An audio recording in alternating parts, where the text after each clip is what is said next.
In a prior video, I'd said that Wakasa was a member of the Black Organization, as well as very likely investigating rum. And her favorite drink is whiskey, you know, that special alcohol for that group of traders or undercover agents. The reasoning starts with her list of APTX victims, the latest version of which includes the name of Kuro Shinichi, who was found dead not long ago. Assuming that this list is not hers, but one that someone else gave her, that source can be roughly divided into 4 people.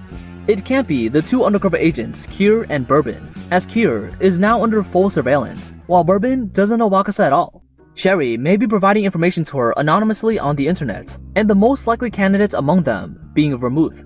Both of them have some stories with the Miyano couple, and if both of them have the same goal of destroying the organization, then Vermouth would probably give her the APTX victim list, eventually leading her to find a schoolboy named Edogawa Conan. He is a victim of the drug, as well as being a silver bullet that can destroy the organization. That would explain why Wakasa came to Conan, and the lack of information on Hibara was in line with Vermouth's personality. The purpose of being in the newspaper can be explained as them reporting their work progress to others by some means. I had said before that there is a high probability that Akai Tsutomu is disguised as Kuroda Hyoe. There's too much circumstantial evidence regarding this. Like in the latest manga chapter when Sarah, Kuroda, and specifically that British person's habit of drinking black tea, an enemy of the organization as indicated by the author. As well as in the latest anime opening, there is a clip where all the couples appear in which a certain Sarah Mary, Masumi, and Kuroda are in a picture like taking a family photo, etc. Connecting the point where Wakasa meets Tsutomu, we have to go back to anime episode 909 where Wakasa first meets Kuroda Hyoe. The victim in that case was burned to death by fire. The burns on Kuroda Hyoe's face, the scars on Wakasa's back, and the accidental fire of the Miyano couple's laboratory 17 years ago, in which the two died in a sea of fire. Please refer to Akai Shuichi's exit in fires, Okiya Subaru's appearance in fires, and the seemingly unrelated daily cases that are always reflecting the clues of the main plot, which is the best aspect of Detective Conan. From the scars on Wakasa's body and her gesture of holding things, it can be inferred that she is very good at using swords. Many swordsmen will wear a charm on their body to protect themselves. Usually, this charm is given to them by someone important to them, like the one Hattori has. Wakasa's charm is that shogi piece, indicating that the relationship between the two of them is not ordinary. Next up is some simple deducing from me. I hope at least 1% of it can match the author's next plot. Wakasa was originally an undercover agent sent by the real Kuroda Hyoe to the organization in order to investigate the source of the mysterious drug, and began to know the Miyano couple. 17 years ago, as Asaka, she was sent to Amida's side by the organization on a special mission and met Haneda Koji.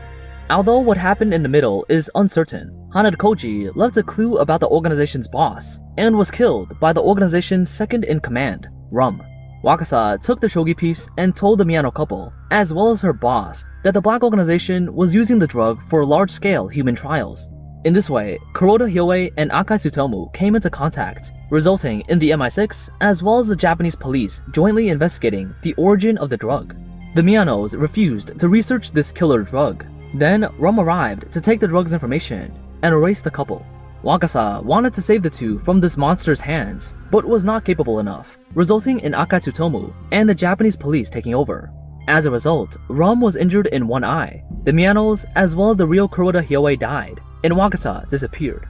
The drug's information was burned to ashes, and the organization reluctantly postponed the experimental plan until Sherry reproduced the effect of the drug on mice, which may explain why Haneda Koji's name and Kuro Shinichi's were so close together on the victim list 17 years ago.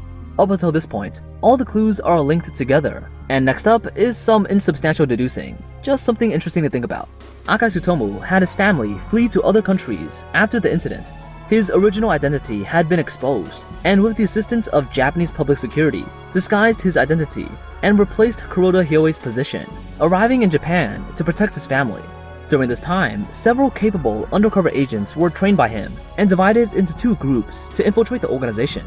The first group was Iori Muga's, the narcotics officers, the real subordinates of Kuroda Hyoe, and the second group was Zero's.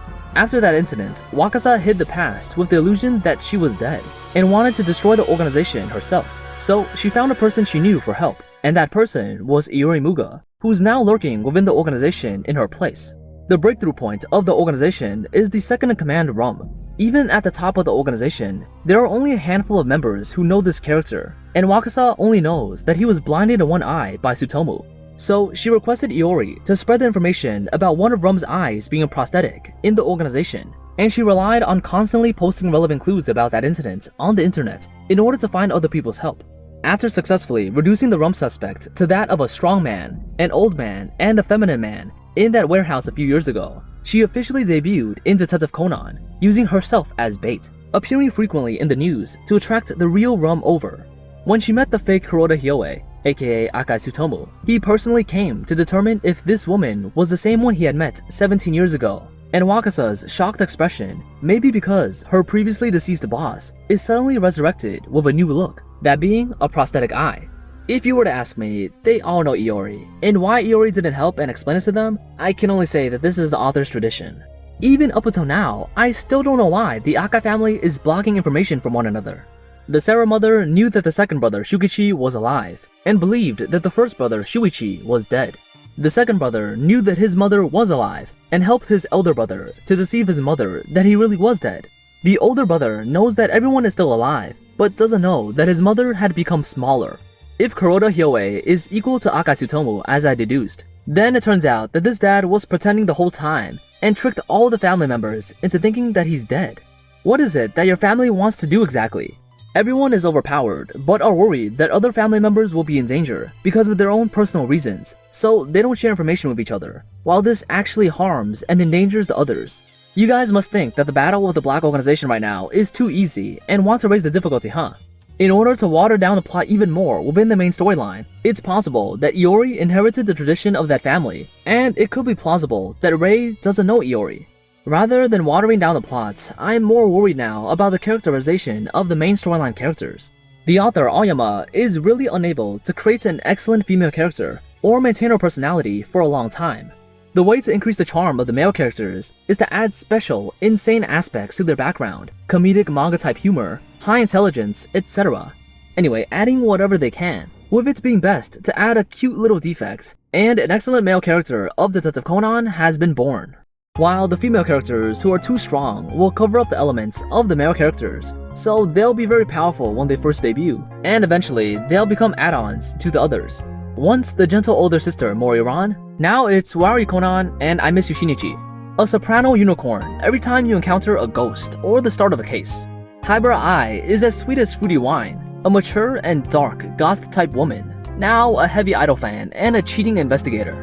Remove, a secret makes a woman woman. Now, stop pretending to be cool and increase your workload to the same level as vodkas. Jody Rotten Apple, now Shuichi. Here, wait, who are you again? Just thinking about Wakasa Rumi talking to Hybera about their favorite idols, or Mary calling out Tsutomu's name over and over again makes me sick. Especially Wakasa. According to the author's personality, who knows, maybe she'll be arranged as someone's girlfriend. Looking at the entire Detective Conan series as a whole, it's absolutely impossible to arrange her and match her with those people that are currently single. But this is Detective Conan, a world where romanticism is absolutely inescapable as long as you are a single adult or a character who has frequently appeared in the main storyline, and Wakasa will fall into the trap sooner or later. If you really were to arrange a boyfriend for Wakasa Rumi, then there's actually the perfect candidate for her. Yamamura Misao. I'm not kidding. Although her personality is not very similar, the character Wakasa Rumi is based on Urusei Yatsura's creation, Lum. In 2016, Wakasa said that she was 37 years old when she debuted in the manga, and that year just so happened to be the 37th anniversary of the creation she's based on, Lum. The name Rumi is on one hand a homonym for eternal youth in Japanese, and on the other hand is Rumiko, as in Urusei Yatsura's author, Takahashi Rumiko. To prevent some viewers from not being able to see through it, he deliberately chose the same voice actor as Lum. The voice actor of Lum's boyfriend, Moroboshi Taru, is the same as Yamamura Misao's. The author had expressed excitement before the 1032nd chapter of the manga. Finally, those two people are going to meet. Well, that chapter is about Wakasa Rumi and Yamamura Misao meeting for the first time. The thought of the two of them dating, with Wakasa imitating Lum's tone and saying darling, makes my brain feel uneasy. I hope the things I worry about don't happen, and I hope the details in the manga are carefully designed by the author, rather than plot loopholes. From previous interviews with the author of Detective Conan and the author of One Piece, it can be seen that they're both ready for the ending and are likely to end at the same time. In that case, the current One Piece has entered the transition point to the final arc, while Detective Conan is likely to enter the second climax of the Rum arc in the 1100th manga chapter and take the opportunity to enter the final arc. The childhood manga that belong to countless readers are coming to their finales.